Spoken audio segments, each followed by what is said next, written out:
133 today. Just going to carry on with yesterday. The Passio's shadow work seminar. I'll just get straight into that, get that playing. I'll stop a bit later and give you the yell in the chat room if you're around. So here we go. Right, okay. Like that. Here.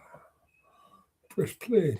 The very first concept in shadow work is stop lying, especially to yourself. That first part of occult initiation. And the Shakespearean words, who most people generally agree that Shakespeare was either a guild of writers that were very active in occult traditions of their day, particularly Rosicrucianism, or perhaps was Francis Bacon himself, who at the time that the Shakespearean plays were basically written and propagated was the actual grand master of the Order of the Rose Cross, the Rosicrucian order. And if Shakespeare would have said instead of this above all, to thine own self be honest, then the very occult initiatory framework for what he was saying would have been more readily understood. But he said, this above all, to thine own self be true. And then most people think that means, oh, be true to yourself and double down on everything, even if you're wrong. You got to be who you are at all times. And that's not what Shakespeare meant. He meant that the very first part of doing anything in life that's worth doing and succeeding at it is you must be honest with yourself. The first step of occult initiation, practice. So the very first maxim of occult initiation in every occult mystery school tradition throughout all of human history was to be honest with yourself. Being willing to lie to yourself means that you are willing to lie to others as well. And then no one's getting the truth or benefiting. All are deceived. And that's largely the human condition right now. All forms of human degradation begin with disconnection from truth. All forms of human degradation begin with disconnection from truth. Every single occult tradition emphasized this fact by telling their initiates that above all else, their very first duty was to the truth and was to stop lying to themselves. So, if Shakespeare, the guild of writers of the Rosicrucian order, Francis Bacon, whoever you really believe that he was to say, this above all, be honest with yourself, that would have been a lot more direct than saying, to thine own self be true. Because in the parlance of their day, it was understood that meant be honest with yourself first and above all else. In today's parlance, we think of stay true to yourself, be true to yourself as no matter whether you're right or wrong, just double down and just keep going with what you originally said or thought. And that's not what it means. This above all, to thine own self be honest. Be honest with yourself. That's what it truly meant. And that is the first step and process of shadow work. Without true, brutal self-honesty, no shadow work can be done. Why do most people choose to lie to themselves? And believe me, most people choose to lie to themselves. They are bullshitters with themselves. But more than they bullshit with anybody else, they bullshit themselves. Most human beings do not consistently maintain a connection to truth, especially when it comes to their perception of themselves and their own behavior. And this is what I've been saying in my work, folks. I'm my own harshest critic. I'm the person who goes straight to looking at myself before I do anything else. And when I say, when I know that I have an inadequacy, when I know I'm not operating or doing things to my maximum efficiency or truth, I'm the first person that calls my own bullshit out, usually. I will say, I know that I have a shortcoming in that regard, and I haven't worked it out fully yet. I know what my own shortcomings are because I know myself. And I don't lie about it, right? You don't say to yourself, you know what, that problem's not there. If the problem's there, you say the problem is present. And I fully acknowledge the presence of the problem. You don't say it's not there and I don't have that problem. That's lying to yourself. You just say, I know that that's where I'm at. I know that I have that problem. I know that I have to continue working upon that issue or that aspect of the self or that aspect of the personality. It is no surprise, least of all to myself, because I don't lie to myself. This is where I'm different than other people who are in the freedom movement, who present, who broadcast. I'm the first person who tells you I'm very rough around the edges. I'm the furthest thing from perfect, but I have done very great things. Not gonna lie in either respect. I'm not perfect. I have problems. I acknowledge the problems. I acknowledge when they're still present. I acknowledge that I have work to do. There's no problem with that. Do I look embarrassed? Do I look like that's the end of the world for me? No, I'm just going to come out and say it like that because I'm being truthful. I'm being honest. I don't try to tell you I've conquered a problem when I haven't. The things that I have discovered and do know, I'm also not going to be falsely humble about and say, oh, gee, I don't know, maybe it's that. I'm going to tell you when I've arrived at knowledge. And I'm proud of that. That's because that wasn't just magically gifted to me. A hand didn't come down from the clouds and go, here, Mark, here's everything you need to fucking know.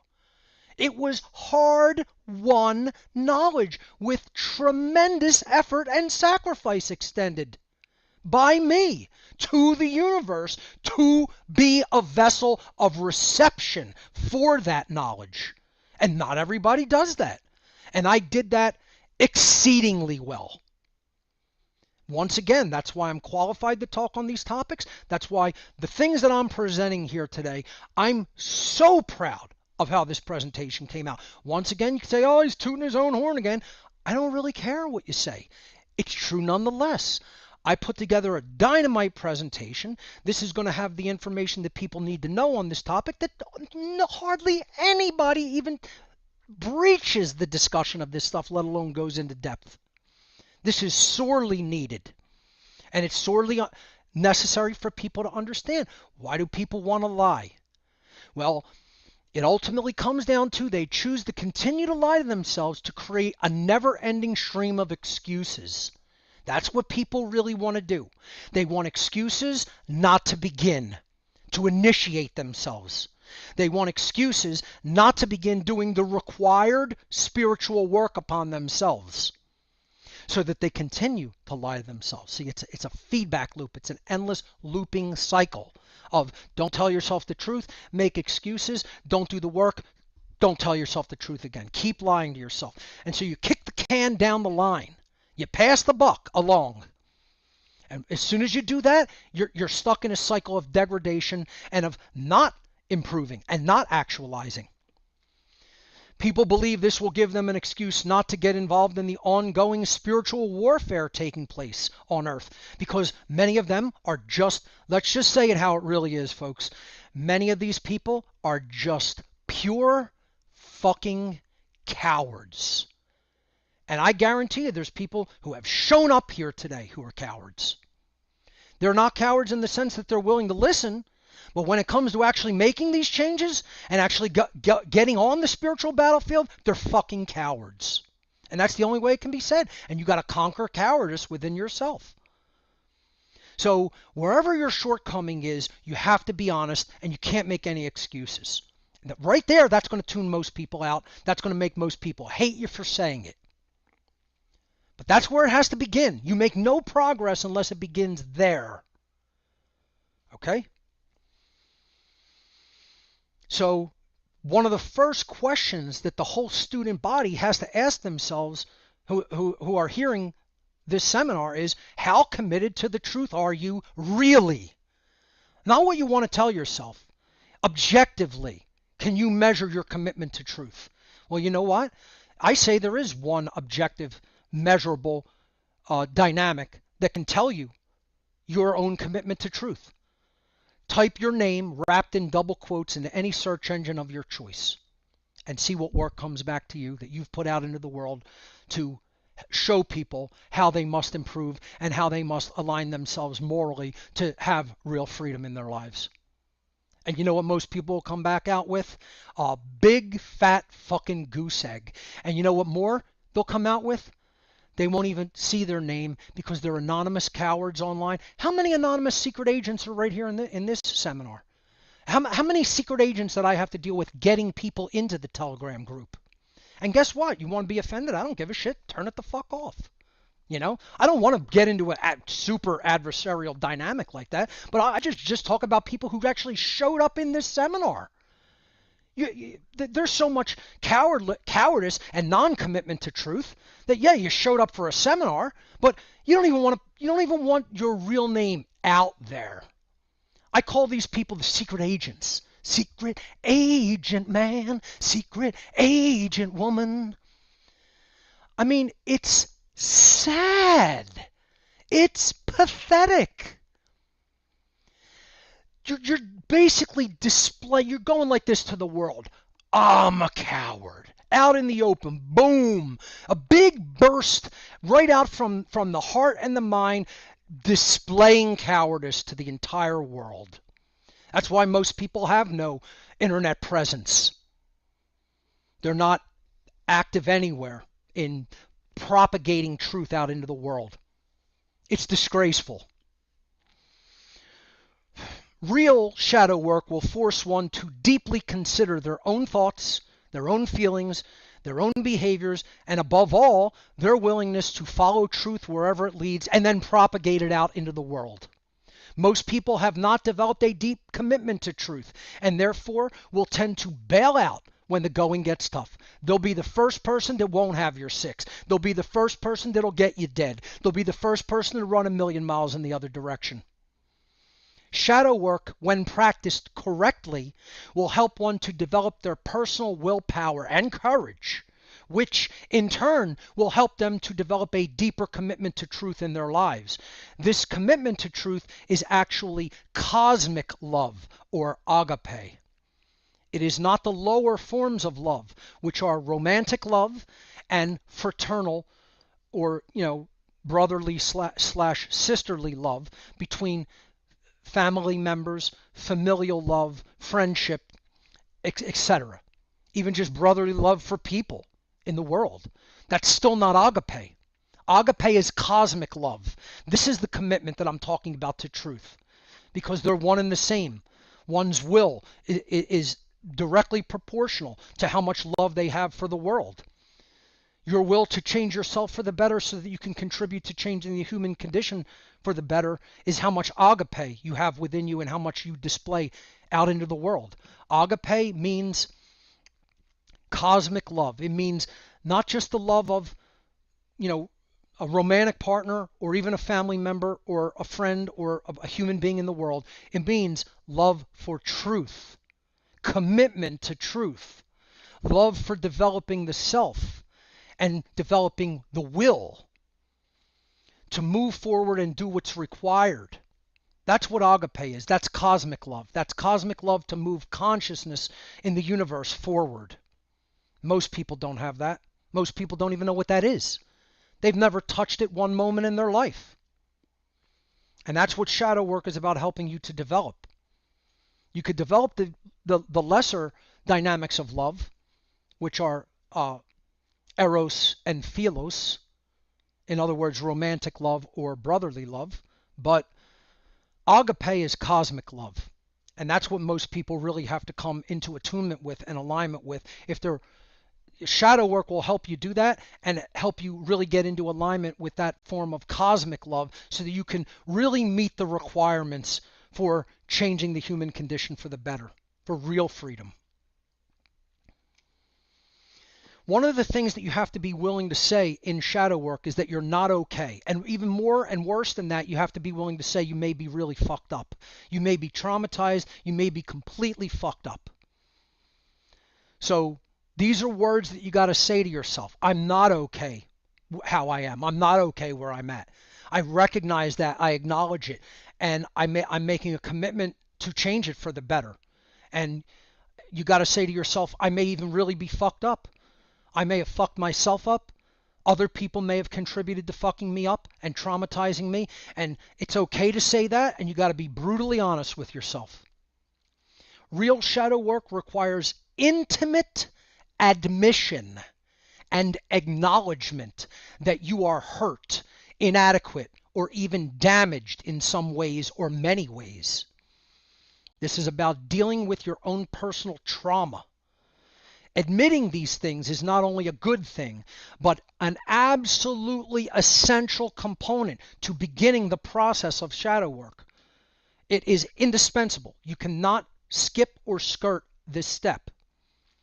The truth is that none of us are perfect. We are all somehow hurt, inadequate, or damaged, or traumatized. All of us. We all have traumas that we are not dealing with to the extent that we should in our lives, all of us.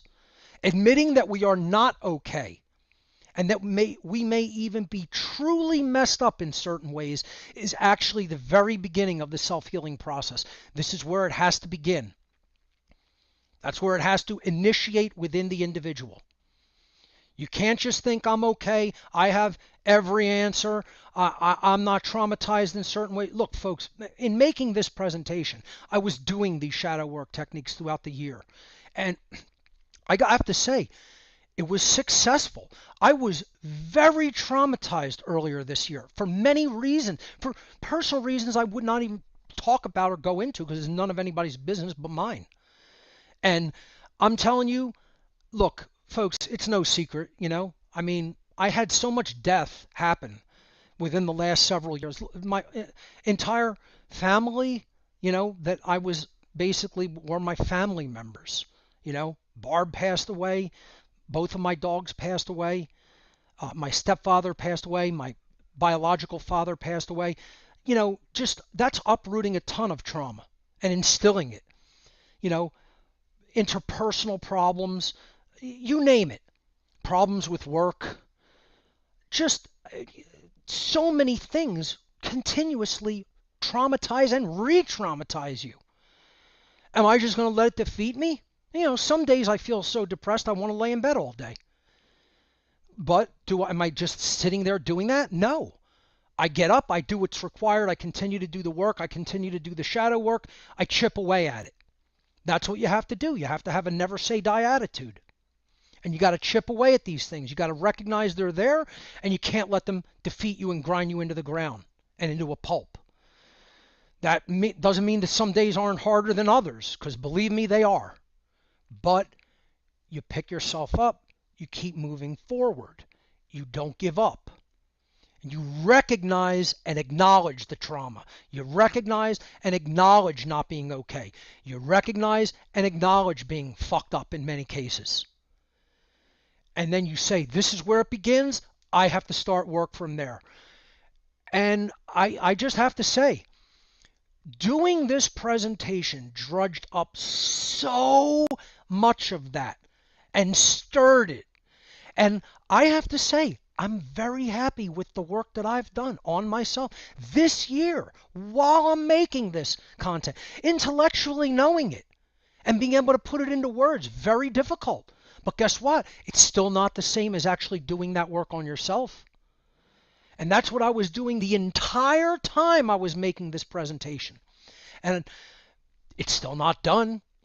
It's not perfect. But there's progress. And I could gauge my progress. And we'll talk about how to do that later in part 3. So this is where it has to begin. Acknowledgement that you're not okay. And no one fully is. Especially with the traumas going on in our world today. But then the next thing you have to be able to say to yourself in preparatory work for even doing the methods of shadow work is, I don't have to stay this way. See, this is what in the Buddhist tradition they talk about. People erroneously say that Buddhism says that life is suffering. Absolute nonsense. Nowhere in any real Buddhist text does it say life is suffering. And this is how obfuscation comes in with organized religious traditions, even Buddhism. The concept in Buddhism is that life contains suffering, not that it is suffering. Buddhism considers life a wonderful miracle, as do I. Life contains suffering. Then there are forms of suffering that are unavoidable. Natural disasters are going to happen, right? That's going to create suffering and trauma. It's largely unavoidable because we're not controlling all the forces of nature as human beings. But then there's other forms of suffering that you can do something about. These are the self-inflicted forms of suffering, and the forms of suffering that come about through religious thought, through nonsensical thought forms. Completely distorted thinking creates suffering in one's life when we act upon untruth. And then Buddhism says when you recognize those creators of suffering in your life that are self-inflicted and inflicted by distorted thought forms, then you can correct them. There are methods, that's the Eightfold Path, that by which you are able to correct those self-inflicted forms of suffering. So this is a different kind of shadow work in a different tradition that is saying we don't have to stay this way. We can self-improve. We can change our distorted thoughts into thoughts that are in alignment with reason and in alignment with nature. So this is the second part of the shadow work process, is you have to realize while I may be fucked up, I may be completely traumatized and I'm not okay. And that has to be acknowledged. The next step is you have to say, I don't need to stay that way. There are methodologies for dealing with those traumas and those inadequacies.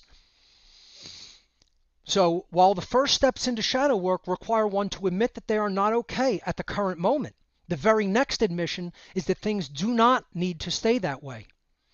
The only things that are truly permanent in life are the laws of nature. Those things we cannot argue with, and we cannot deny, and we cannot say we'll just skirt and ignore them and somehow wish to come out on top. The universe doesn't work that way. But those are the only things that are set in stone, is the laws that the creator of the universe set into motion at the creation of the universe. Other states are conditions which have changeable parameters, and they are often self-inflicted. And then we can change the programming, and then we can change the manifestation, therefore. This understanding is an integral part of one's life worldview. Once again, worldview is the first thing that must change in the shadow work process.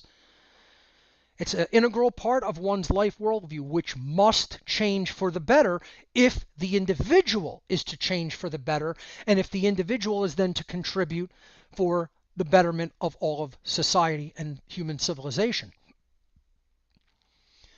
So worldview has to heal first. Without worldview healing, there is no further healing. It's possible to do a little bit of it, but it will not be truly lasting, and it will not be something that is really a deep and profound change that then propagates to other aspects of life.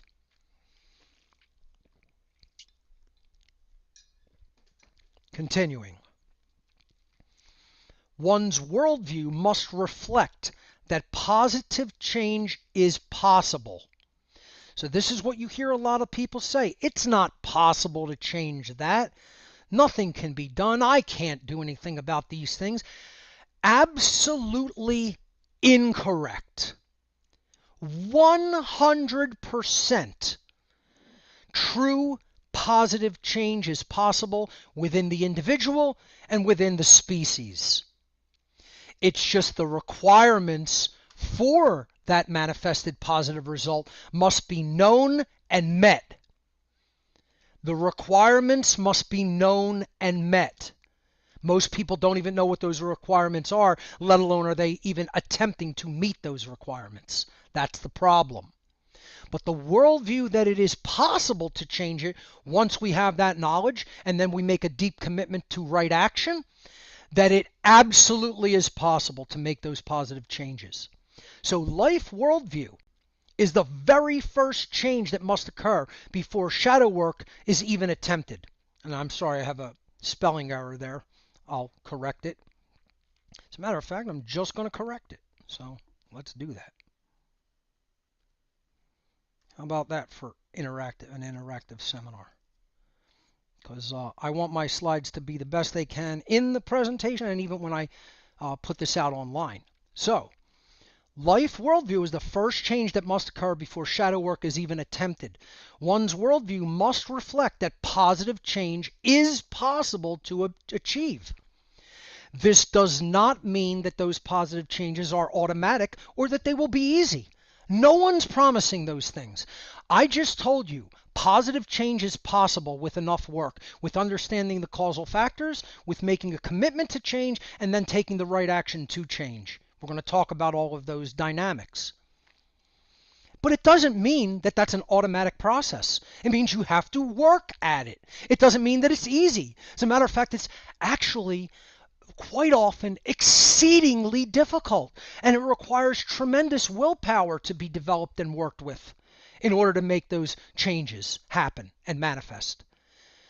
But if one cannot even acknowledge that positive change is possible, in other words, if you're black-pilled and you think, oh, everything's just set in stone and it's all degrading and it's going to hell in a handbasket and there's nothing anybody can do about it, then your efforts are going to be self-sabotaged at a subconscious level at every step of the process of shadow work. You're not going to get anything done. You're not going to get any positive stuff accomplished because you've already set in your mind the worldview, oh, that's not really possible. And you know what sets you up for that worldview the most? Religion. Religion puts its big mythical figures like Jesus or Buddha or whoever at such a high level. They set them up on such a tall pedestal that people look at them and go, you know what? That level of perfection is impossible. So why bother? I'm not going to try. And you see the damage religion will do by setting up these figures in this mythical high pedestal position. I'm going to talk about not putting anybody on a pedestal later in this presentation. Even people that teach you the truth, you shouldn't put them up on a pedestal. I don't want to be put up on a pedestal. Number one, when people do that, it's fucking creepy. I'm not your master, your guru, your priest, whatever. I'm just somebody who's trying to explain how some things work to you, and hopefully you unfuck your head as a result of learning those things, because most people's heads are badly fucked up. So that's all I can do, is act as a way shower through knowledge. Okay? But don't self-sabotage by being black-pilled and thinking things are impossible. They're not possible. You can get from where you're at to your goal, but you got to put in the work. It's not automatic. And this is all about the life worldview battle, folks. That's what shadow work is all ultimately about. And you know what's going on in the world? Absolute, abject, miserable failure. It's so skewed toward one side, it's laughable.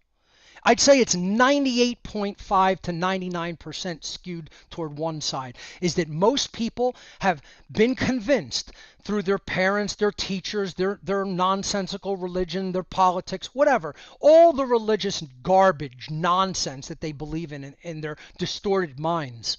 They have been convinced of the worldview that what the purpose of all human life is, what the purpose of their life is the acquisition and attainment of the most comfort and pleasure. That's what prevailing worldview number one in the entire world.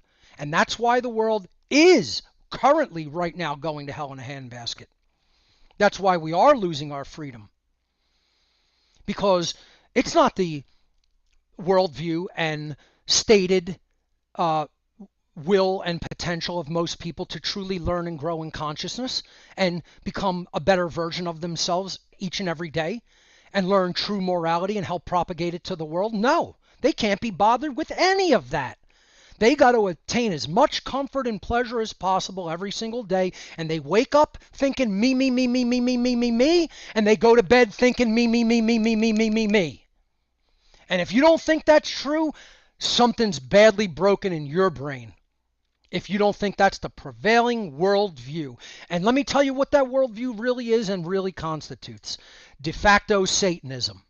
There's another one of my presentations you can learn from.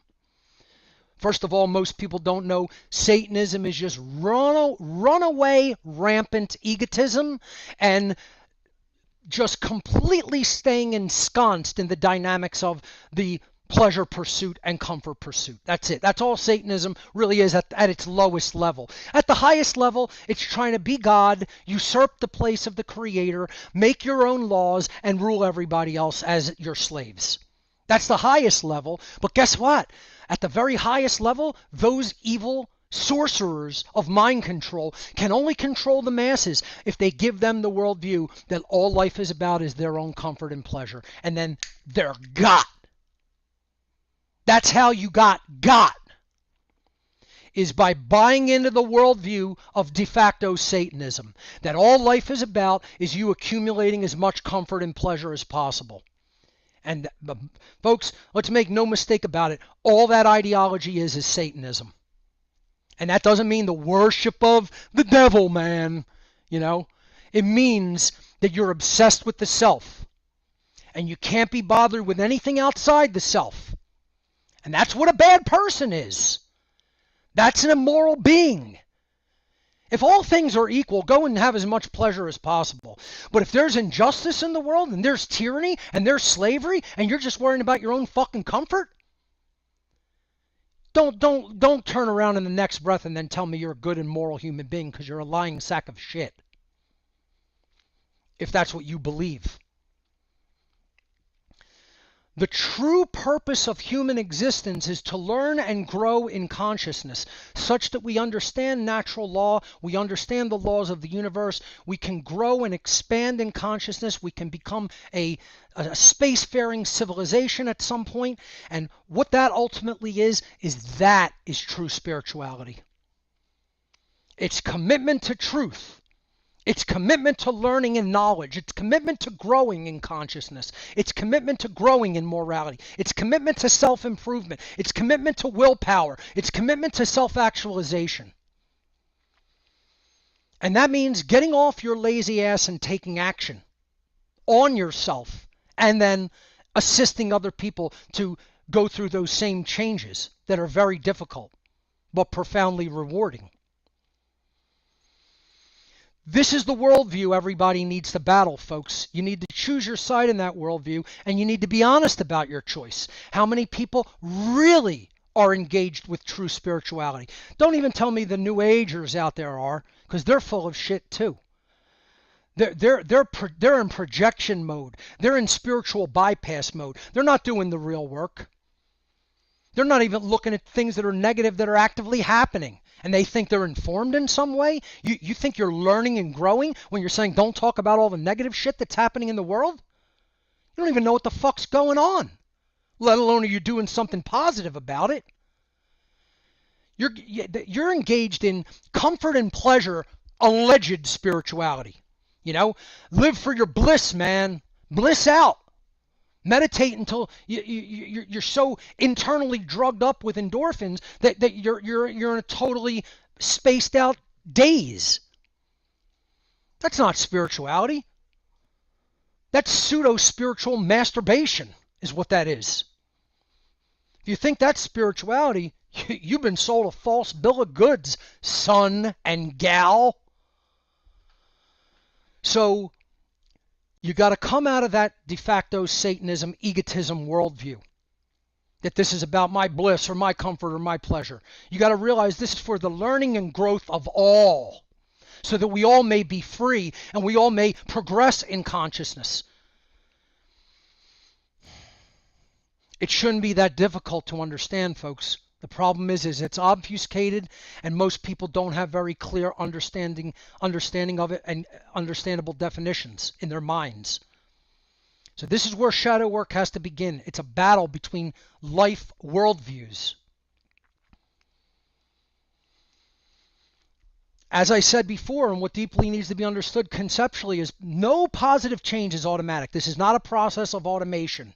This is not press a button and then the universe does the rest of the work. This is how a lot of the New Age variants of schools of thought want to teach people that things work. Oh, it's a part of the natural process. You know what part of the natural process was getting your biological evolution up to this point where you can then use your brain and your mind to understand what needs to be done, what the prerequisites are, what the requirements are, and then do them. That's what nature was charged to do biologically. And once that biological process of evolution is done, it's not taking us any further. It's then handing it off to epigenetic evolution. It's handing it off to evolution of consciousness, which either we're doing or not doing. That's a self-directed process of further evolutionary progression. How many people really understand that? Too few. Positive real-world change is not an automatic process embedded in nature. If you believe that, again, you've been sold false spirituality. And it is not an automated process either within an individual or in the world at large. It doesn't just automatically happen. Good doesn't automatically triumph over evil, folks. Once again, if you bought into that garbage, bullshit notion, you've bought into false religion. Good is not an automated process that grows and triumphs over evil automatically. If you think that, it's one of the biggest psyops that's ever been conducted to get people not to do the work that they need to do. Not to meet the requirements, not to truly self-improve and self-actualize and make a real difference in the world through action. That gets people sitting back on their ass, doing nothing, saying, oh, God, it's in God's hands, and it'll just move things in whatever way it needs to move or remanipulate it, and it's all automated and it's all assured. Total and utter bullshit. Nothing is set in stone or guaranteed except natural law, except the laws of nature. That's it. The laws of the universe, the moral laws and the physical laws are set in nature. And they're not processes of automation. They're processes of determinism. They're definitively and completely determined and locked in and always work that way universally. Eternally, timelessly, universally, omnipresent. That's why you don't fight against those laws. You step into the slipstream with them and align your behavior to them. Those are the automated processes of nature. I wouldn't even use the word automated. They're the determined processes of nature. The work we have to do to unfuck our minds and really come into alignment with the laws of nature, especially the moral ones, and truly self-improve, that's not an automated process. It requires work. It requires willpower. It requires dedication. It requires practice. All of the things we're going to focus on in the seminar today. Outcomes are variable when it comes to these dynamics, and based upon how much time, attention, energy, willpower, and focus are brought to bear in the given situation. Good does not automatically triumph over evil. Improvement does not automatically triumph over stagnation. These concepts have to be grokked if you're to understand the shadow work process. And again, we haven't even gotten to the process. This is prerequisite understanding requirements conceptually, which most people do not have. Not only don't they have them completely wrong. They have them distorted and embedded in their mind through false religion, through the New Age nonsense, through government and authority, through politics. This is part of the acknowledgement of how fucked up your mind is.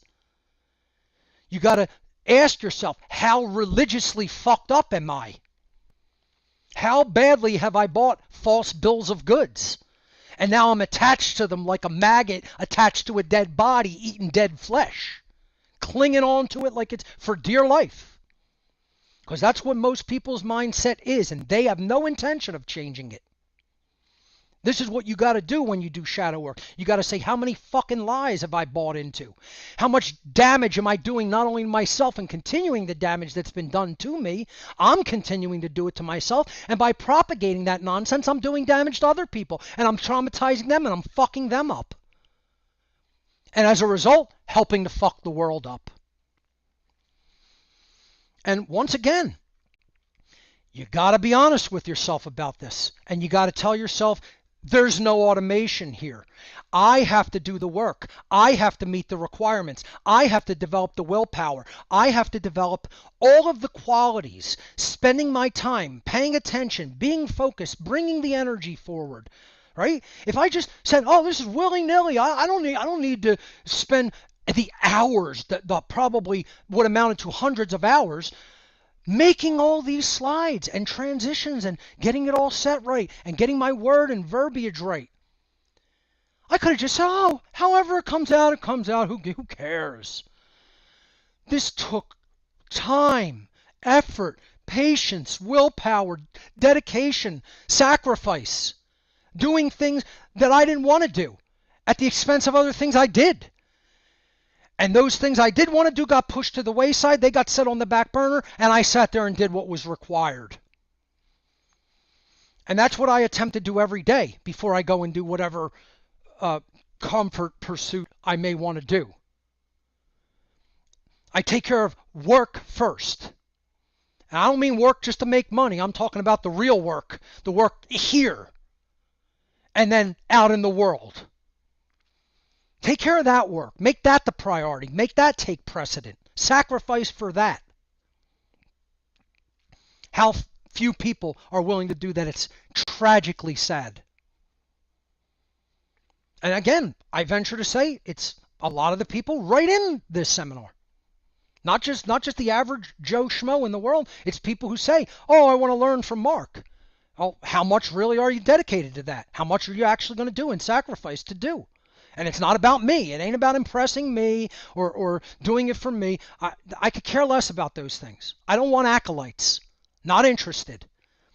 I want self-driven, self-learning, self-improving warriors.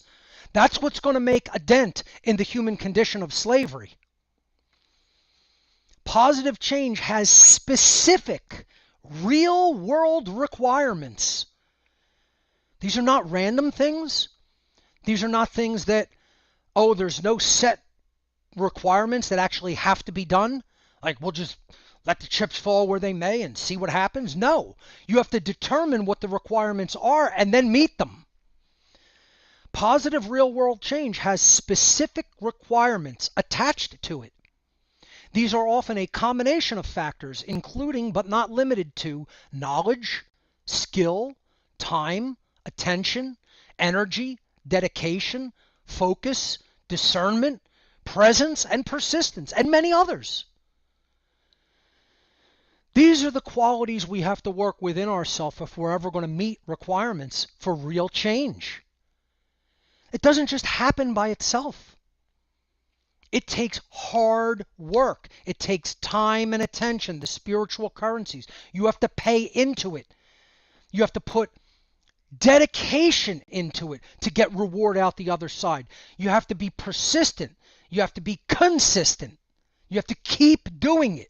This isn't a one-time thing. If you think, oh, I've showed up at the shadow work seminar that Mark's going to deliver. I'm going to learn everything I need to know and it's all going to be okay after that. Nonsense. This is an ongoing process that requires full commitment and dedication in a life capacity too. And that happens by making a worldview change. You got to first make the change here to understand what you need to do to change yourself and then make the commitment to actually do it.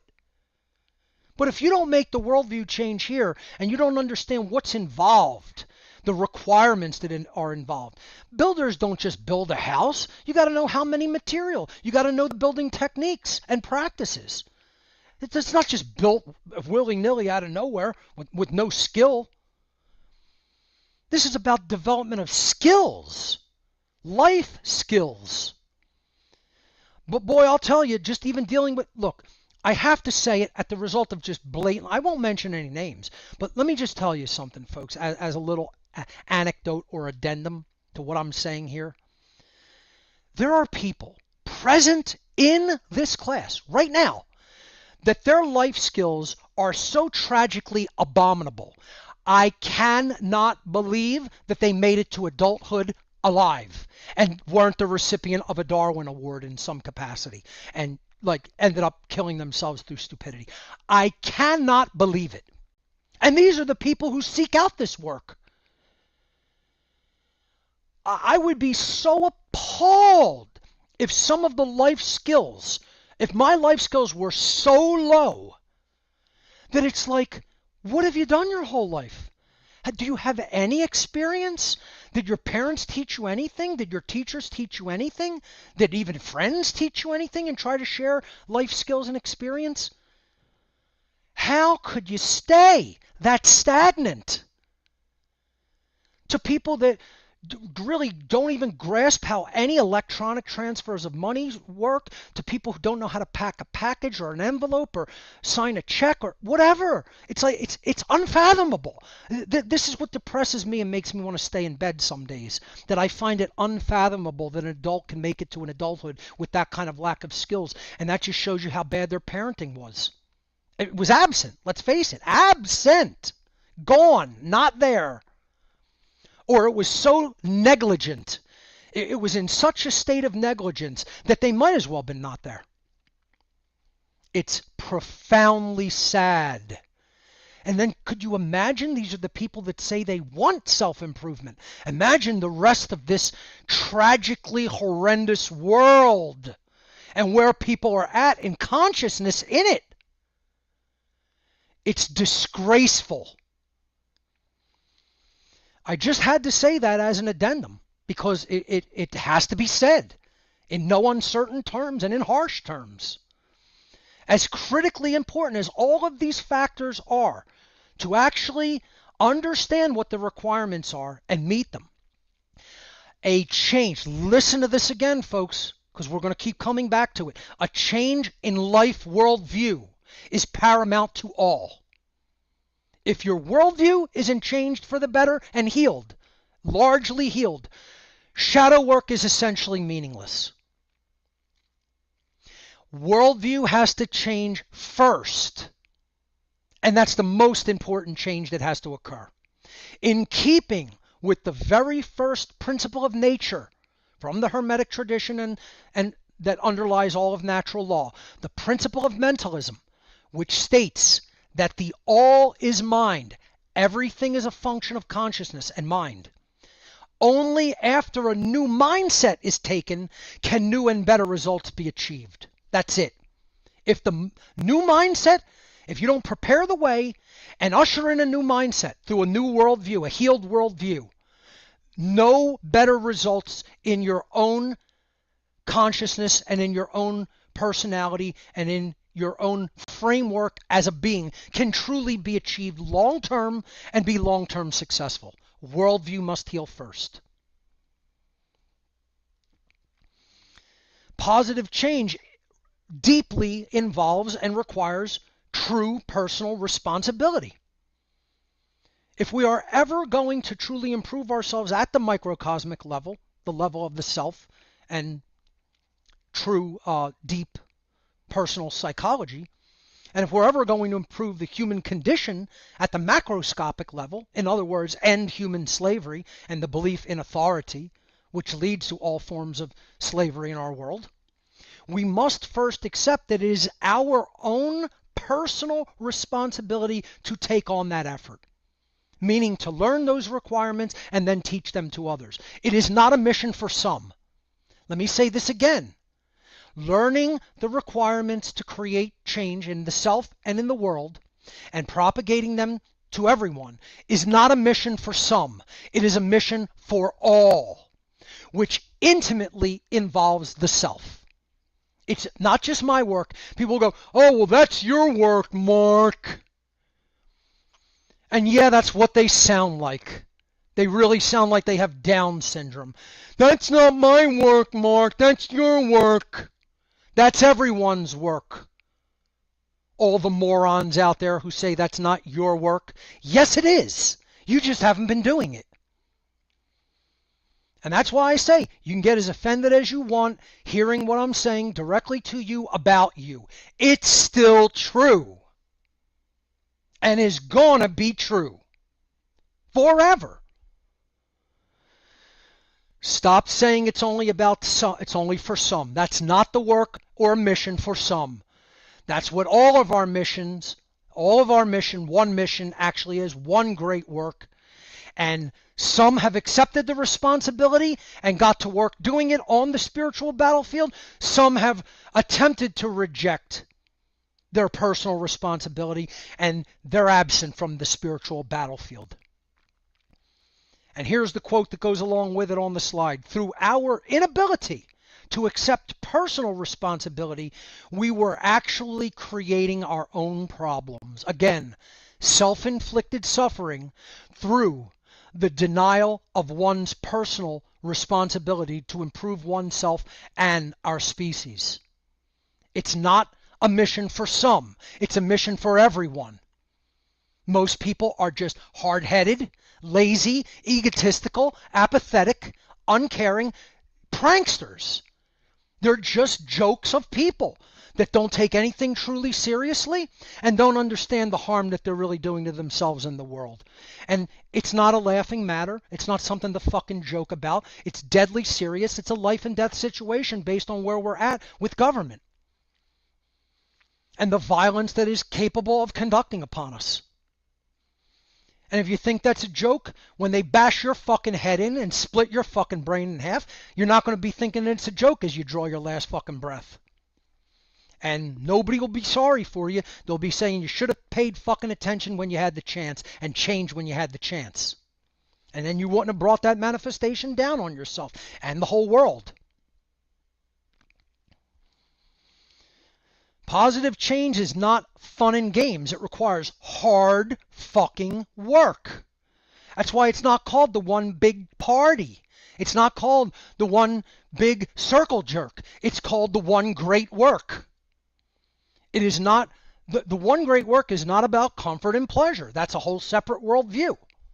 Once you take on the true worldview of true spirituality and you want to begin the healing process, you realize this is an alchemical process that is unbelievably difficult work because you're asking people to change at a fundamental level which they loathe change from. They want to stay hardened. They want to stay completely ensconced in their bad habits and in their, most of all, in their completely false, erroneous thoughts, in their distorted thought forms, which they're rigidly attached to religiously. The dynamic of true internal spiritual transmutation into a better human being is not something to be taken lightly. It is not a party. It is not a social scene. You see so many people in the freedom movement thinking this is some social scene. This ain't some scene, man. You know? Yeah, to quote the Misfits, you know, you think you're a zombie. You think it's a scene from some monster magazine. Well, this ain't no fantasy, boy. This ain't no loving, you know, this ain't no happening, this ain't no feeling in my arm. This is real life, this is real world. You know? And that people don't take it seriously enough. That's what the Freemasonic tradition in consciousness is telling us. I'm going to get into that in a moment. We'll look a little bit into certain occult traditions as we did with the Tarot earlier, and Kabbalah to an extent. But we're going to look at Freemasonry a little bit when it comes to this. This isn't a party. This isn't a form of entertainment. This isn't a social scene. It's very serious, hard work. And no one enjoys hearing that. They wish that it was just easy fun. See, that's dreaming, right? That's stop dreaming. This isn't easy fun. This is hard fucking work. I assure you, it is not easy or fun. I don't enjoy this process. There are ways of doing it successfully. There are best practices for it, but I'm not going to blow smoke up your ass and lie to you and tell you it's easy or fun, because it's not. To tell someone otherwise is to lie to both them and to yourself. Real positive change definitely and invariably requires deep dedication and often involves very difficult, painstaking work. That's what is represented by the alchemist pictured there and the alchemical tradition. It's volatile. It could blow up. It's very painstaking. It requires deep knowledge, and it requires total dedication to the craft. I could have been a chemist. That was another thing. Not only could I have been a professional bowler if I wasn't wrapped up in the great work all the time, but probably could have been a damn good chemist. Something that I had an aptitude for, and still do. Positive change requires personal sacrifice. Another dynamic involved in personal change and self-betterment, which far too few people consider, let alone do, is personal sacrifice. True self-betterment and deep involvement in the effort to better humanity requires the willingness to sacrifice one's time, energy, and resources, often in exceedingly uncomfortable ways. See, I've sacrificed my life and the things that I wanted to do or could have done to do this work, to self-improve, to self-actualize, to put this work out in the multifaceted forms that I put it out to the world in over the years. That required sacrifice. That required not doing things that I wanted to do, so I would do the things that I am required to do. And once again, most people, even here in the group, forget the viewing audience on the internet. I mean, you want to talk about a nothing burger, they're in negative space. Even the people here, how many people have work of their own? A few, not zero, but so few that it's a paltry, laughable number. And that's not going to get it done. To sacrifice one's own comfort is one of the most difficult challenges to face in this type of work, in this endeavor. Yet to truly make strides in such endeavors, such as shadow work and the one great work, self-sacrifice is absolutely critical and indispensable. You cannot do it while saying, I just want to do all these things for myself. Some of those things, not all of them, but some of them have to be cut away and put on the back burner and say, they may sit there for the rest of my life. I'm not going to ever be that champion bowler. I'm not probably never going to be that chemist. I'm not, I might have wanted to learn to be an artist. Probably not going to be a very accomplished artist. I might have wanted to learn to be a computer coder or programmer. That's probably not going to happen. I had to learn other things because they were requirements for this aspect of the work. So I'm going to pause there. It is now 12:30. We will be taking our lunch break for an hour and a half.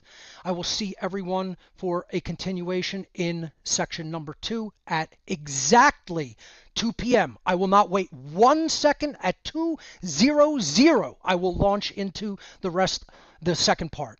Okay? So please be back promptly at 2 p.m. I'll see everyone then. Thank you.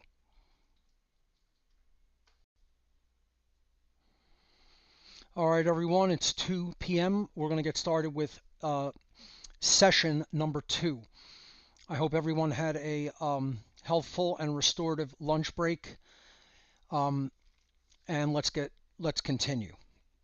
So we were talking about that positive change requires self-sacrifice of putting to the back burner many things that we want to do in our life, but they have to come second to the great work. Especially at the time in which we are living. And sadly, all too few people make these required sacrifices, and that's why the freedom movement is in the deplorable state that it is in. One of the things to understand about shadow work, especially if you want to help other people get involved with it, is that most people don't want true healing or freedom.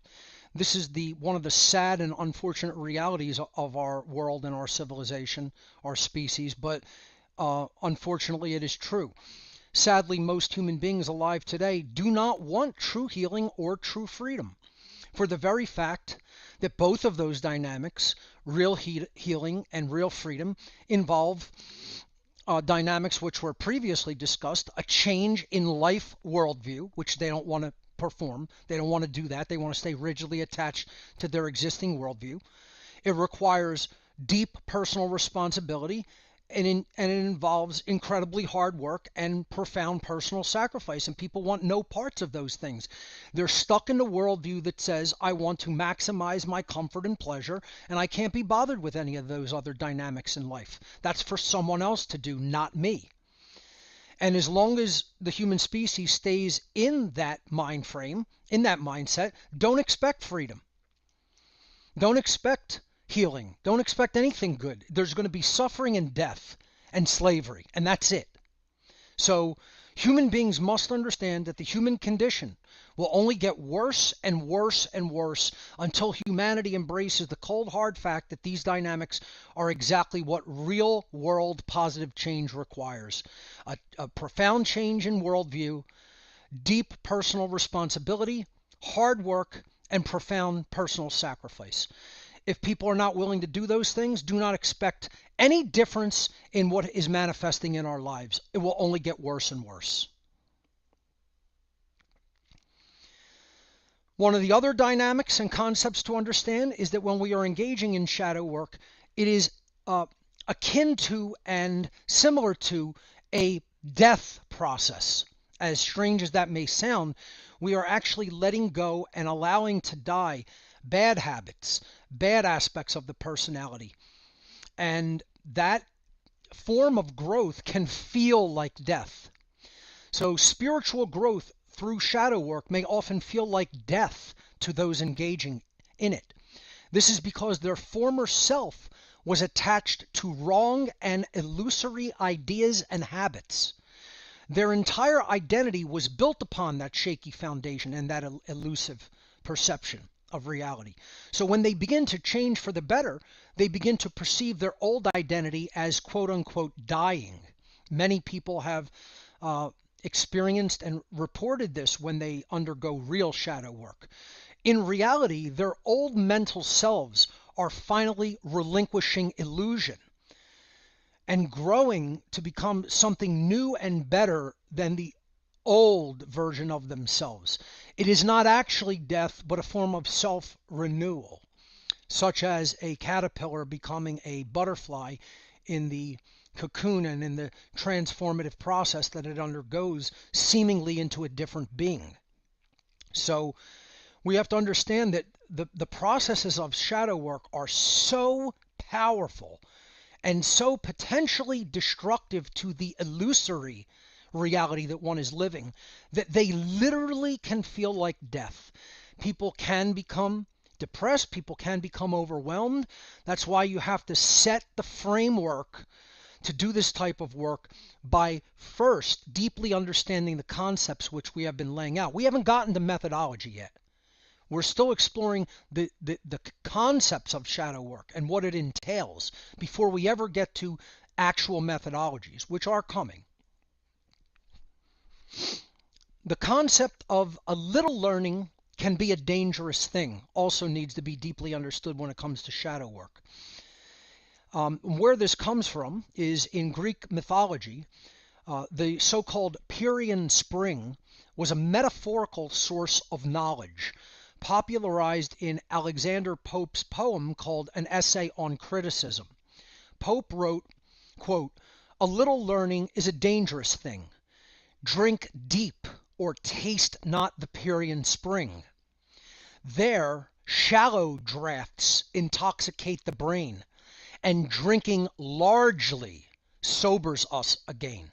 So he's saying metaphorically that if you drink from the fountain of knowledge, if you are going to take knowledge into yourself, you have to take it in deeply and as completely as possible through the trivium method.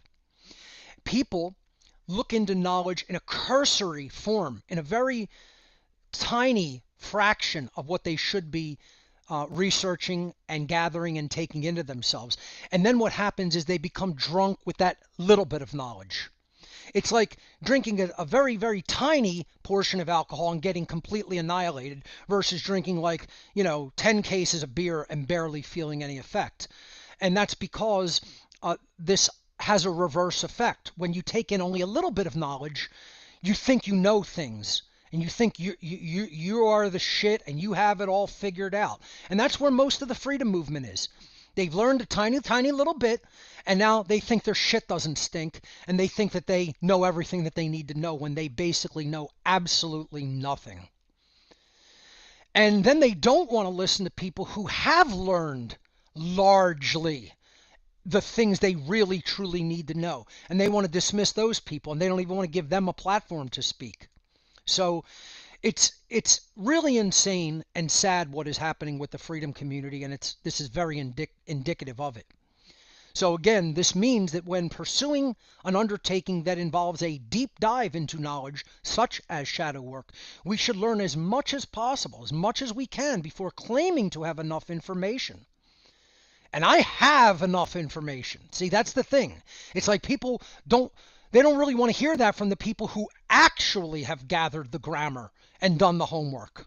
You know, They think it's all the same. No, you don't understand the amount of knowledge I've taken in. It's so colossal, it's scary to even me. I look at what I've taken in and I'm like, this is inhuman. This is like almost preternatural. It's almost robotic. It's like I was some kind of a computer program just ingesting data. And it's so much you'd almost pass out. Right? So when you tell people that who haven't done that process, they're very hesitant to even grasp it, let alone really understand it. Most people do not delve deeply enough into necessary information, yet they think they know enough to attain the results which they seek. And that's only going to come with enough information. The other thing people get wrong when it comes to shadow work is what human nature actually is. And this is a crux of my work and a crux of understanding shadow work. If you don't understand this, you are not going to grasp even my work or certainly not shadow work. And this is what human nature actually is, and 99.99999% of human beings have it completely incorrect when it comes to what human nature is. And here's what it is, factually, objectively, definitely, truthfully, and 100% accurate. This is the actual nature of a human being is what I'm about to say.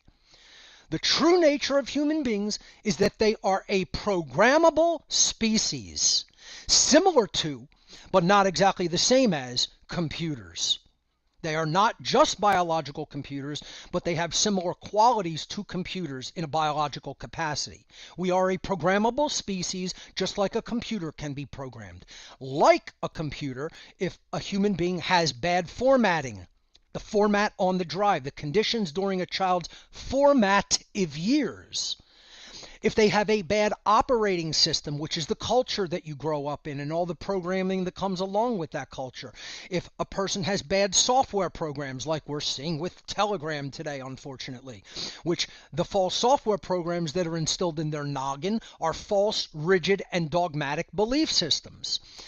Then what's going to happen with their behavior? Their output, which is their behavior, onto the so-called screen, which is life, and the field of consciousness, which we all inhabit. Their output is going to be bad. Their behavior is going to be bad. And then what will happen? That will contribute to the deteriorating human condition on a mass scale. Again, as human beings degrade, freedom degrades. The human condition degrades. As human beings improve and become more moral, freedom increases. That's the law of freedom under natural law. Like a computer, the behavior of a human being will largely depend upon its programming, the quality of the information put into it, which enables it, through our minds, to process and create effectively and efficiently. Human beings are not bad by our nature. Human beings are not good by our nature.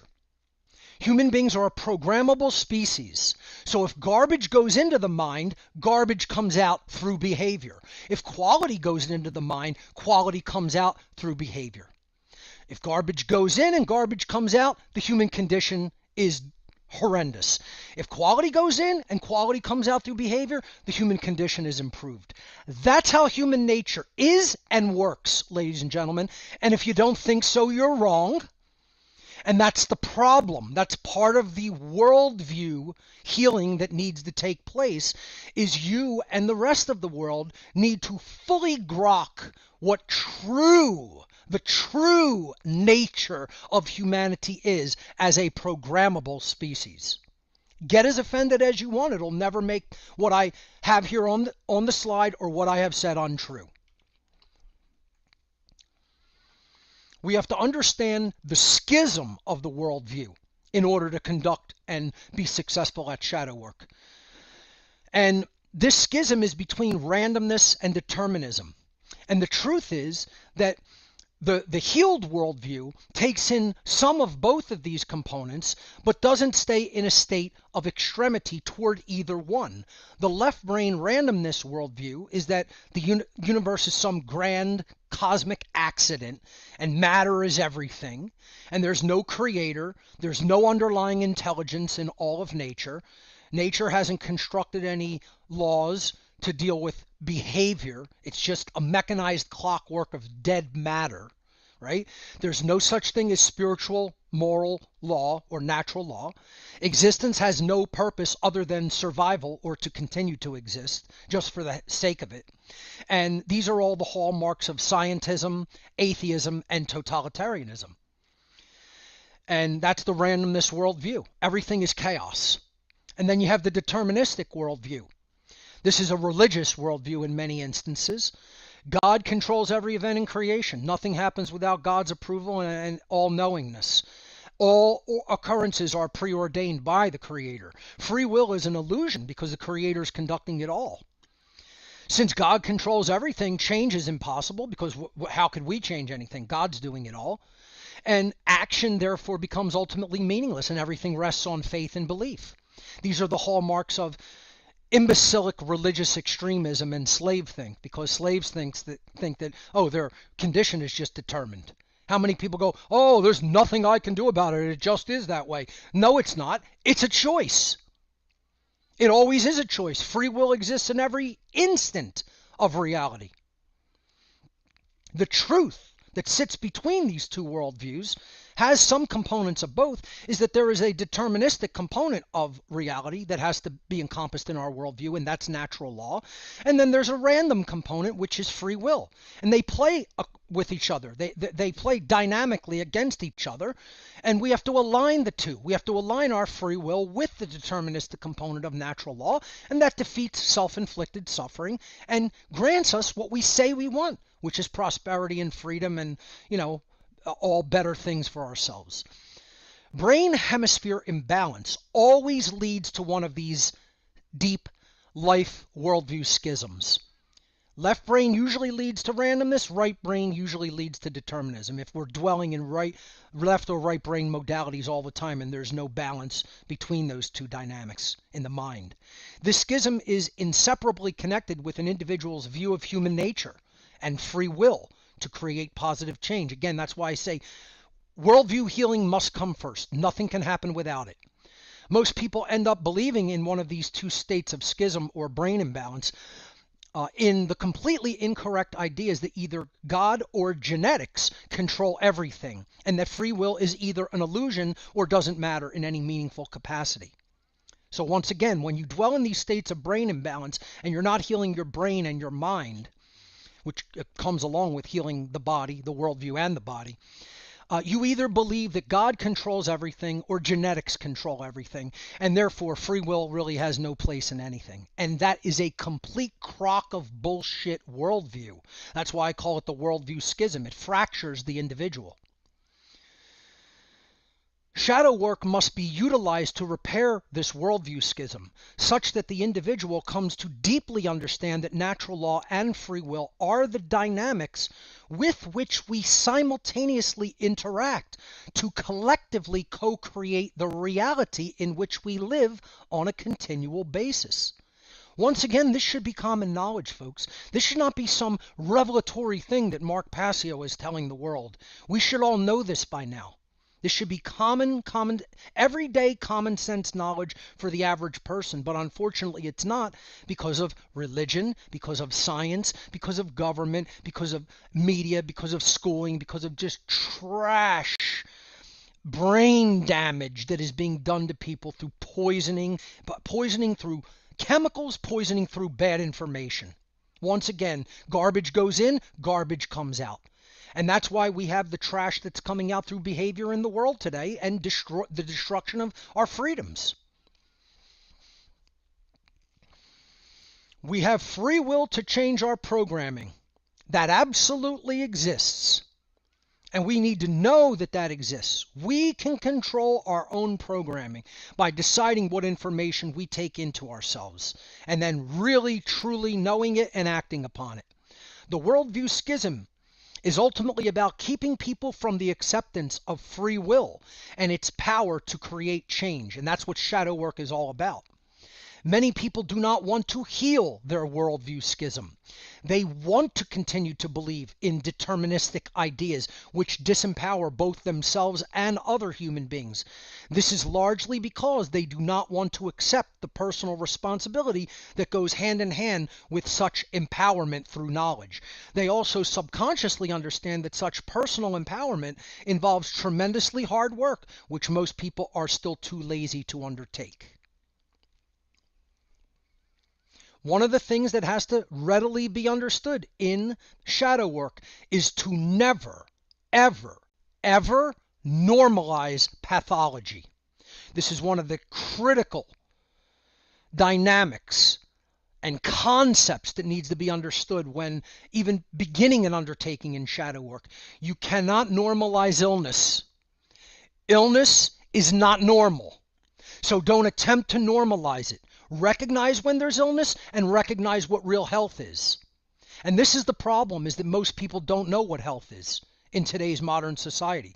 They have no clue what health is. They're completely clueless when it comes to what is a healthy condition versus what is an unhealthy and illness-ridden condition.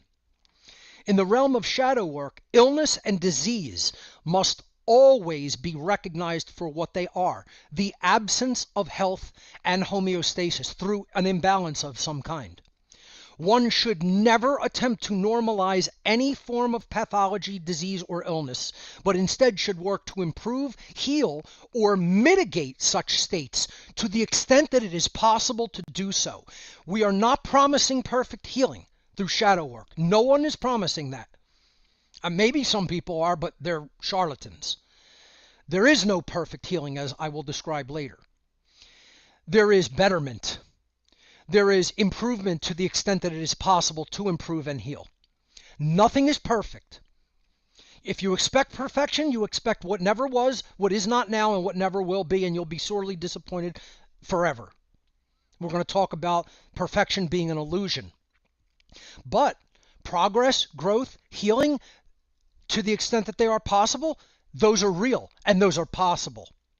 Sadly, we are becoming a society that is laden with all sorts of psychological, pathological disorders, diseases of the mind, diseases of the psyche. Yet the bulk of our society is attempting, actively, right now, attempting to normalize such psychological imbalances. Instead of trying to heal them, they're trying to normalize them and saying this is just a condition of just how people are. No, it's not. It's a disease. It's pathology. It can be improved. It can be helped. It can be healed to certain extents, to very large extents in many cases. And they are attempting, our society today and the people who run it are attempting to normalize such pathological, psychological imbalances, even to the extent that they berate and ostracize the healthy individuals to make those who are ill feel better about themselves.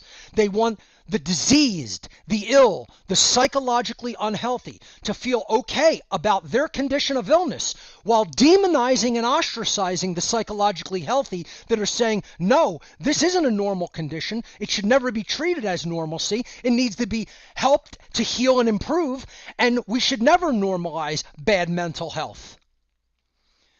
Most of us lay somewhere in between these two states of good and bad mental health, but we should never allow pathology to be normalized. Illness is illness, and health is health. Never normalize mediocrity. This is another thing most people want to try to propagate in our modern society. We are not here on earth to be average. I hear this from so many people, and it's maddening. It's sad and maddening at the same time. I'm just poor little me.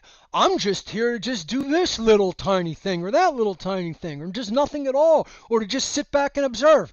You're weak. You're weak is the answer to that. You're here to do great things. You're not here to be some mediocre chump. We are not here on earth to be average, ladies and gentlemen. The perpetuation of mediocrity is exactly what has gotten humanity into its current condition of slavery.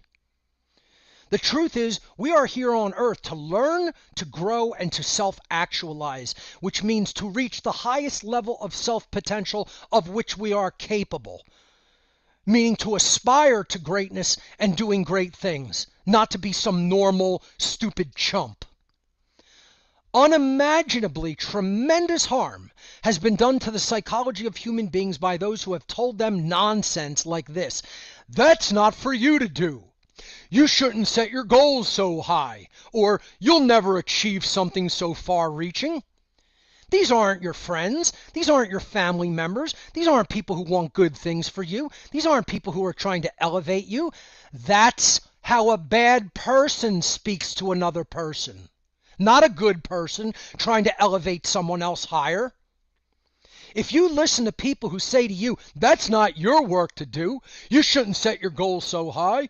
Oh, come down from your lofty pedestal. You're not going to do something that important. You know what you tell those people? Go fuck yourself.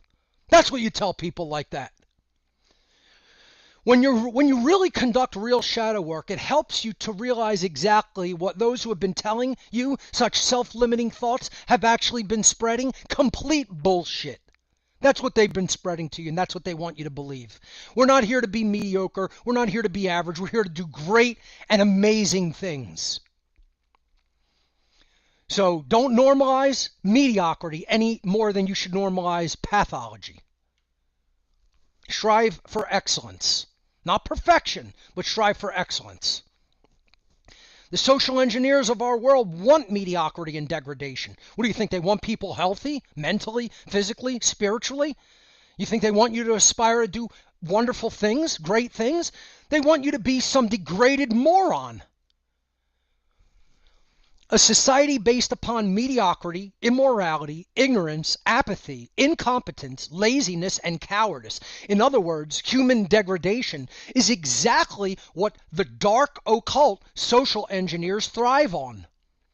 That's what they're trying to inspire in society and create everywhere, because people like that are very easy to control. Self-actualized, powerful individuals cannot be controlled.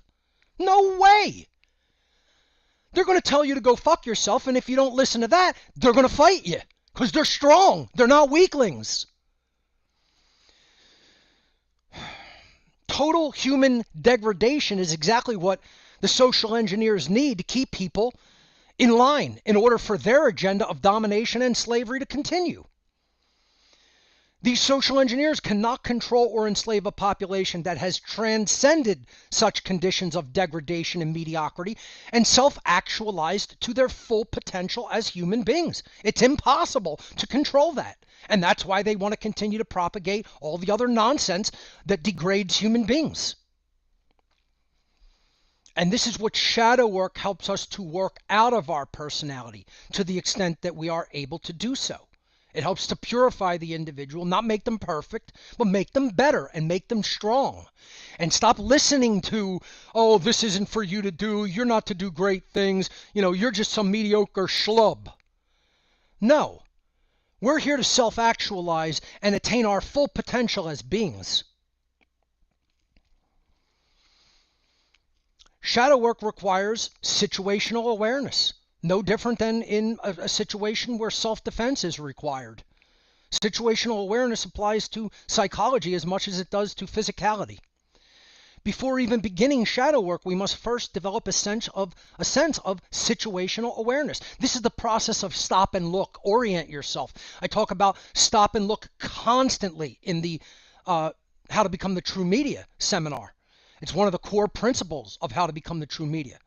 This is the process of orientation, to orient yourself with respect to the direction that you wish to go. It teaches us first to stop and look. This is the actual process here. This is not my slide. This is not my image that's displayed here. This is the actual process of situational awareness. Stop and look are the first two actions, the first two commands. Stop first. Don't do anything else. Look. Assess the situation, and then manage the situation. This is what I did when I had a technical problem earlier. Didn't panic, stopped what I was doing, switched into, what's the word I'm looking for? Not dynamics, not schematics. I switched into troubleshooting mode, let's say, okay? And I just stayed calm, looked at what might be going on, assessed the situation, and then managed it by taking the correct course of action. So only when we first take assessment of our current orientation do we understand what action should then be done, what action should follow. You can't just start acting. You can't act on impulse with this stuff. You have to stop, look, and assess first. Then you act. Acting prior to situational awareness can often make the situation even worse, because we are putting action before understanding. In other words, we're putting our rhetoric before our grammar and logic in the trivium process. You never put the rhetoric or the action first. You have to first take in all the data, come to an accurate diagnostic, and that's the term I was searching for. I went into diagnostic mode. Do the necessary diagnostics to understand what the problem is, and then act. That's the correct steps in the correct process, in the correct order. We have to stop sleepwalking, dreaming, and clinging to illusion. This is one of the maxims or dictates of the occult initiatory process. Stop dreaming. Stop sleepwalking. Stop doing things on autopilot, in other words. That's letting the, so-called vicissitudes of culture just sway you in one direction or another, however the wind seems to be blowing. And if you're going to be a driven, self-learning, self-determining individual, you can't just go by those, swings in however culture wants to whip you in one direction or another.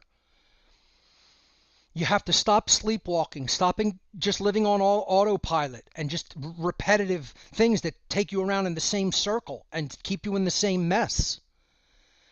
Shadow work requires seeing ourselves as we truly are and seeing the world as it truly is. This reflects the first maxim of occultism. Above all, be honest with yourself. Stop lying.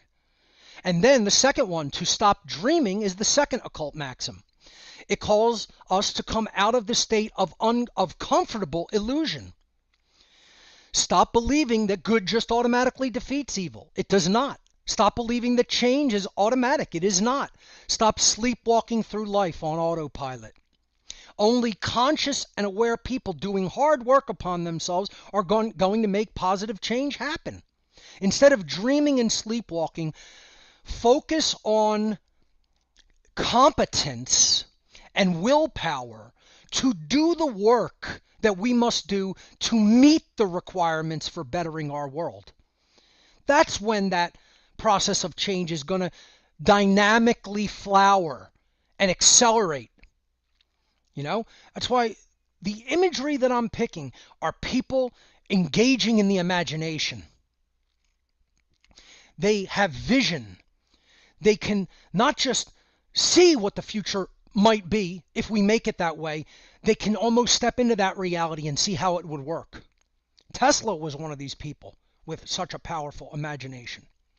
So that's why I'm picking the type of imagery that I am for some of these slides. And we have to get out of the process of just floating through life on autopilot and doing whatever is just the most comfortable. That's not when we're doing great things. We do great things when we step out of the comfort zone and do what's required. You must put skin in the game. This is a concept and, a quote that's going to come up over and over again. You got to put skin in this game. One of the main purposes for doing shadow work at all is to assess your own commitment to the one great work of ending the condition of human slavery on this planet. And I keep coming back to that, folks. That's what this is all about. This isn't just making your life easier. This isn't just getting better at being the artist or the chef or the athlete or whatever. There's an agenda here, folks. If you haven't heard it yet, right? There's an agenda here. This seminar is not without an agenda. The agenda is we got to come out of slavery. And it all goes back to that. Okay? Your worldview has to heal. You got to learn the requirements. You got to meet the requirements through your willpower and take right action. And then we'll come out on the other side truly free beings, a free species capable of anything. And that's why I do this work. I want to see what our potential is. The difficult yet critical question that must be posed to the self is, how much effort have I put into changing hearts and minds? How about, first and foremost, my own? How much have I put into changing my mind and my heart? What I think and what I feel and what I care about. And then how much have you put into helping other people to change their hearts and minds? What has your effort been in that endeavor? How much skin do you have in that game? I venture to say most people have zero, or next to zero. It certainly isn't the amount of skin someone like myself has put into that game, quote unquote. It's not a game, by the way. That's just an expression. It's life and death reality. How much personal effort and sacrifice have you point the finger this way? I can answer that question very comfortably. Most people, it would be a tremendously uncomfortable answer, or they would just attempt to lie to themselves and everyone else. How much personal effort and sacrifice have you made to truly change yourself and others for the better, and to leave the earth in a better state and in a better condition in which you entered it? Most people don't have a good answer for that. And you know what? That's the answer you're going to have to give to the Creator. And most people are going to be tragically disappointed with that outcome. They're going to judge themselves for the worse. They're not going to have to worry about what creation or the universe does to them. They're actually really going to have to worry in some future state after they leave the body how poorly disappointed they are in their own performance, quite frankly. And some people are, and some people have no shame about it. And we're going to talk about shame as well. And folks, you know what? We may not have to do the Q&A. This might go until 10 or later. It's going to go as long as I need to explain the concepts to my satisfaction. So, self-improvement often means outgrowing your peer group. This is another reason people don't want to engage in and conduct shadow work, is because they know at an intuitive level that their friends are just going to melt away, because it could be a lonely life path. To truly improve oneself often means that others will perceive the ways that you have changed, yet not understand them because they have not undergone such life changes themselves. So they'll see that you've changed, not understand how you've changed and how it's for the better. They haven't done any of that work, and so they'll be in a state of, oh, they're not how they used to be. They're not fun like they used to be, and they'll mock and ridicule and deride. But really, you've left them in the dust and become much better than they are as a being. This can lead to the experience of being socially ostracized by one's former peer group, which can be very emotionally traumatizing. This is one of the main reasons that people fear shadow work so much and are often very hesitant to begin the journey to self-improvement, because they're too worried about what other people think of them, their peer group. Guess what, folks? People like that were never your friends to begin with. Hate to burst your bubble or break the news to you, but they were never your friends. They were never your family members. They were never people who cared about you. All they were people that happened to be around you physically, and they're not very good people. And you should leave people like that in the dust and move on to other peers and people that you could consider your real family. Because people who act like that, they're not your friends and they're not your family. They're bad people who don't really care about self-improvement or the human condition. And I'll say it like that. I'll say it right to people like that. Here's one of the big lessons that people don't want to learn because it's so painful and traumatizing when it comes to their parents or their teachers or their clergy or whatever. Parents and teachers and other types of influencers often teach us to completely miss the target. They teach us don't hit the bullseye. Miss. Because we're sad, incompetent people, and we miss all the time, and we want to teach you to miss because we don't want to look at you as an example who's way up here while we remain way down here. And you know what that is? That's trashiness. That means that the person's not really good. They're trashy. They're basically a piece of scum. And we shouldn't put people like that up on a pedestal. We shouldn't glorify them. We shouldn't say, oh, they did the best they could. No, they didn't. They didn't do the best they could. Never did. Never tried to do the best they could. Not once. Generally. Okay? I'm not saying there's no exceptions to that, but in general, it's true. Most people's parents taught us to miss the mark. Their teachers, their clergy, their family members, their friends, they want them remaining down in mediocrity where they're at, because once they elevate their consciousness and their behavior up here, it makes them feel like shit even more about themselves, and they're already kind of pretty big pieces of shit. Shadow work can lead us to the painful truth that the people who we most believe were here to help us, like parents and teachers, were the very people who have been teaching us to miss the target, not to self-actualize and reach our true and highest potential the entire time.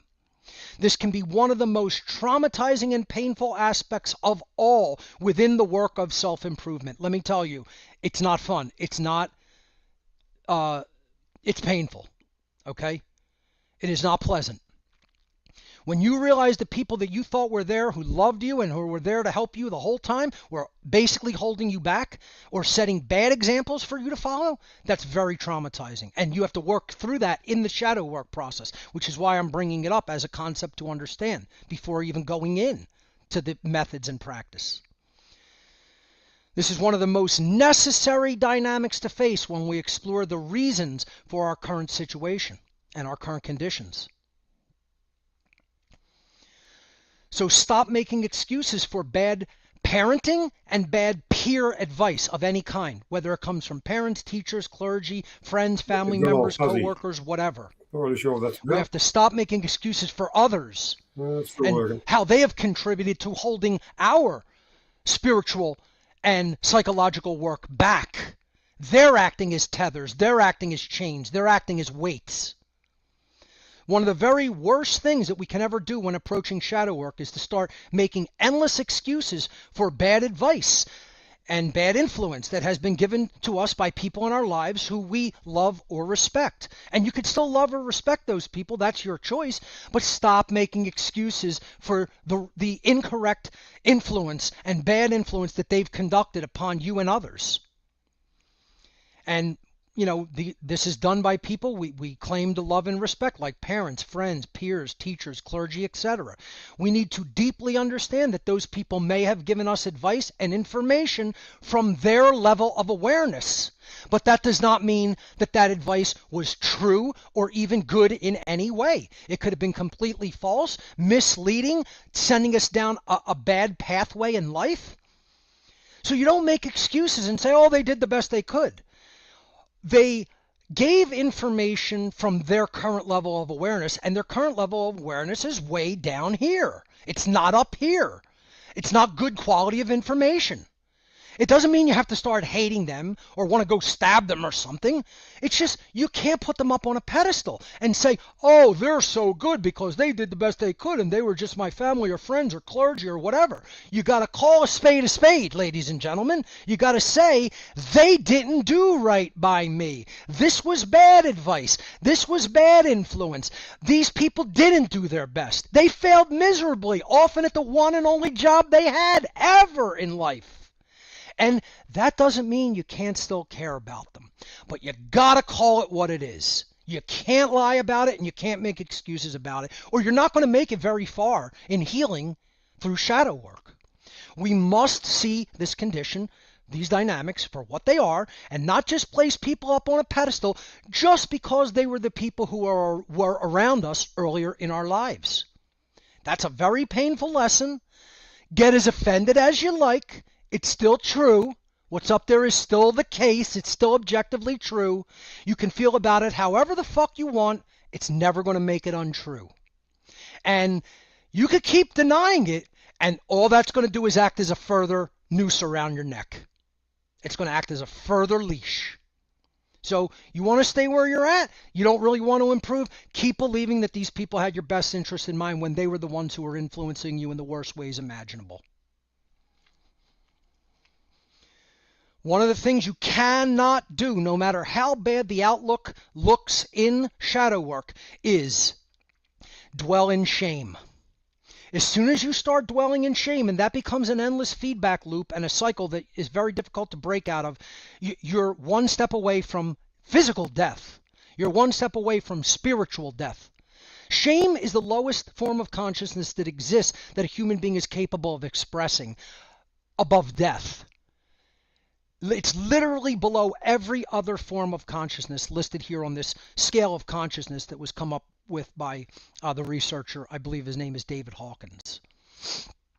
So this shows you the states of consciousness and how you enter into either expanded or contracted consciousness.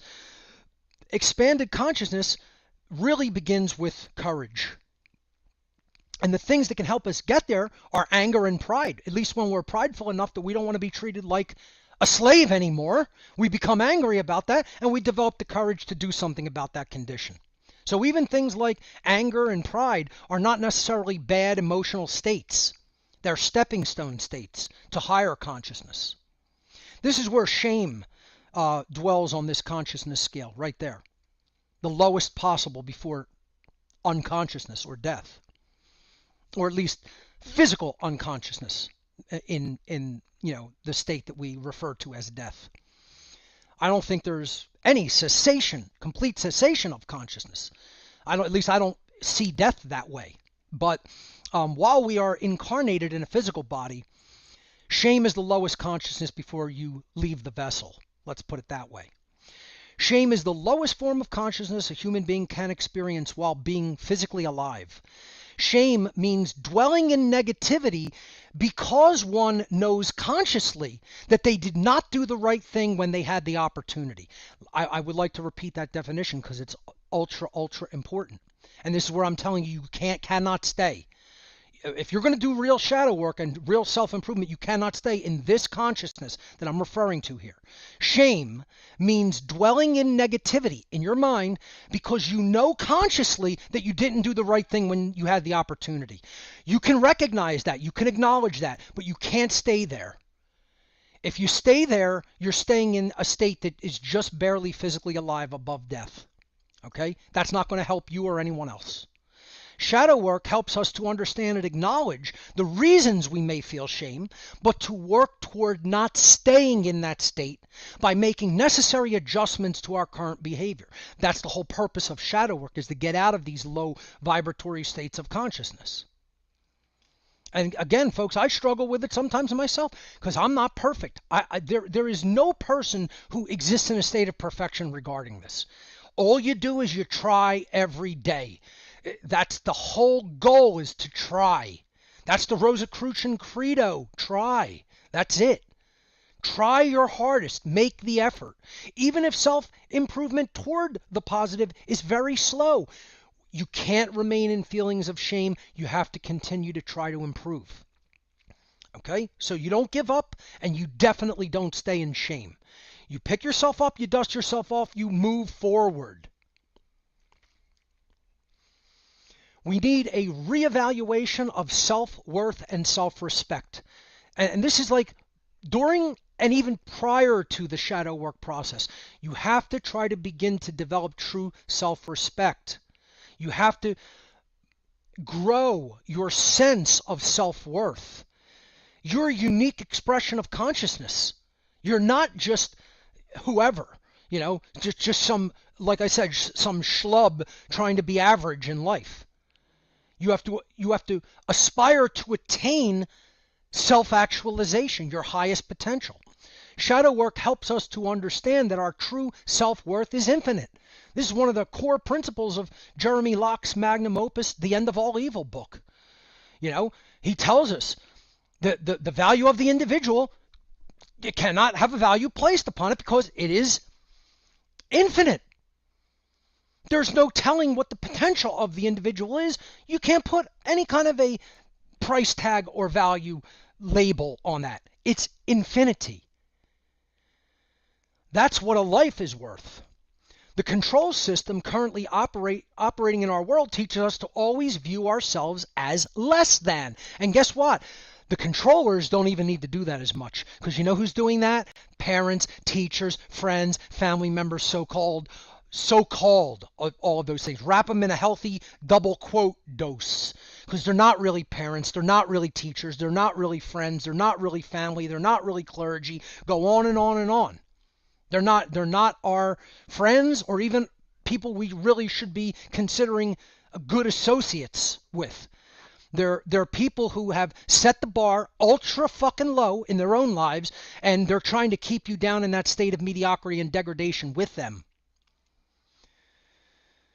But believe me, the occult controllers really want to make us feel less than, so that we feel helpless to fight against tyranny and enslavement. Engaging in the dynamic of true self-respect literally means that we take another look at ourselves and reevaluate our self-worth in the world.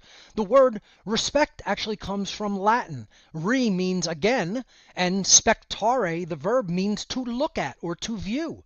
So that's why I put a picture of a woman staring into a mirror at herself, because to engage in the dynamic of true self-respect and the reevaluation of true self-worth is to take another look at who we are.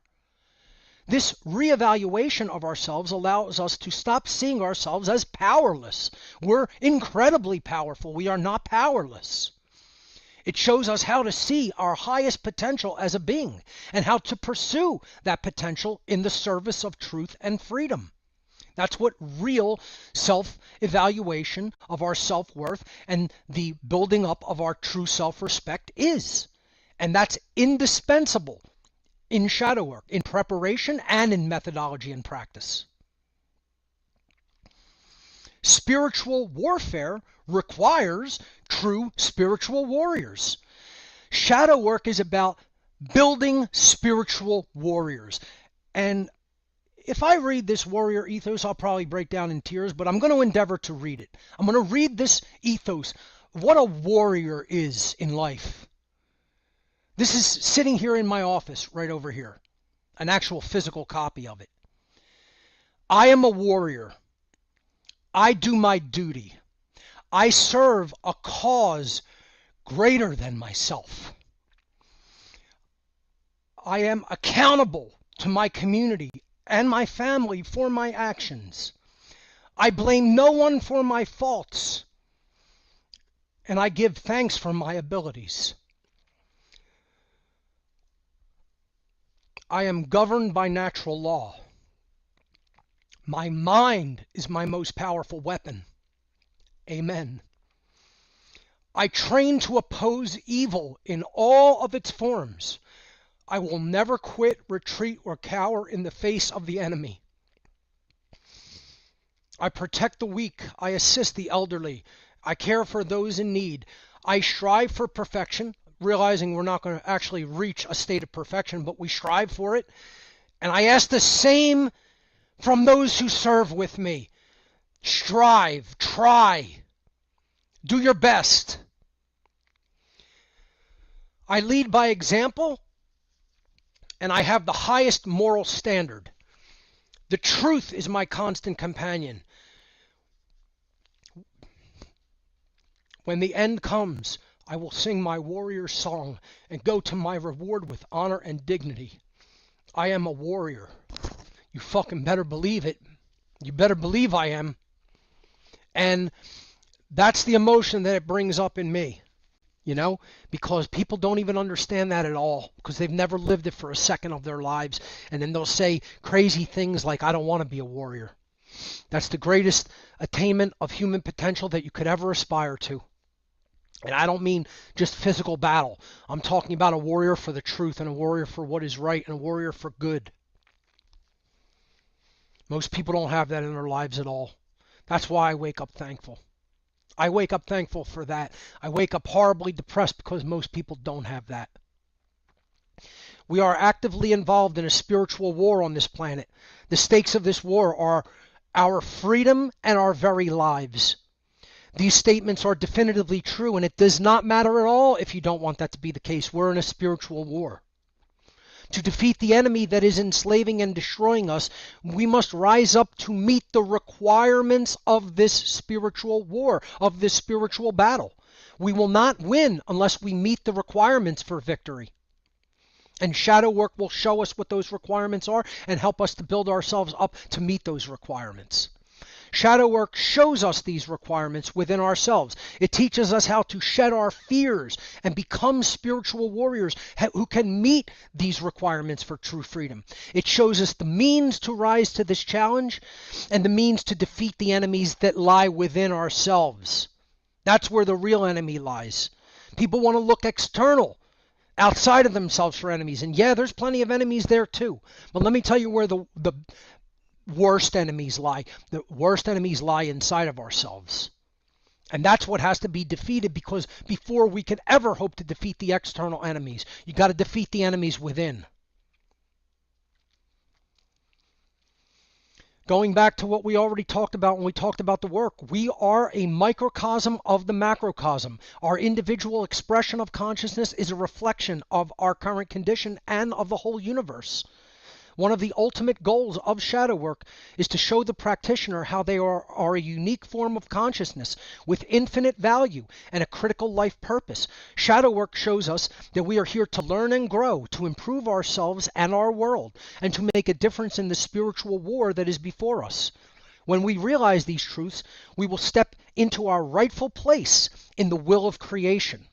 Once we commit to our true purpose, universal forces support our efforts and will come to our assistance in innumerable ways. You will see this happen in your own life once you make that dedication and commitment to be a spiritual warrior in this battle. Most people are not. They're wishy-washy. They're weak. They're sitting back with their thumb up their rear end, waiting for something to happen and watching it like it's some TV show, like it's some passive thing that you watch on a screen. That's not what life is, folks. You have to become engaged. You have to become a warrior. You have to get on the spiritual battlefield, and you got to meet the requirements for freedom. It doesn't just magically happen. All right, so we're going into part 2 of the whole presentation, methods and practice. This is where the actual methodologies of shadow work come into play, and it's where practicing them over periods of time to improve them and to make them as good as they can be, we're going to look at some of those dynamics and ways of doing those things. So let's jump into this section. The first thing about my approach to shadow work is it is an